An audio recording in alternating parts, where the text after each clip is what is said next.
యథార్థముగా మాట్లాడవలసి వస్తే పట్టుపంచ కట్టుకుని పరమేశ్వర సన్నిధానమునకు వెళ్లకుండా ఉండడం మంచిది.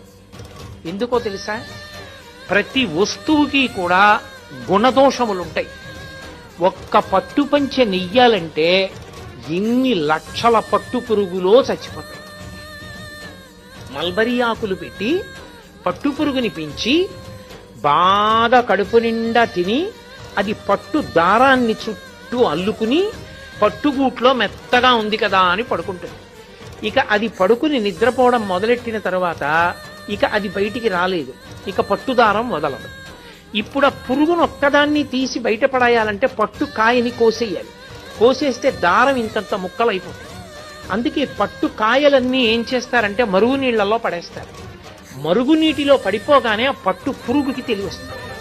అది బయటికి వెళ్ళిపోవాలని దారాల మధ్యలోంచి వెడుతున్న మరుగునీటికి శరీరం ఉడికిపోతుంటే గిల గిల గిల గిల కొట్టుకుంటుంది.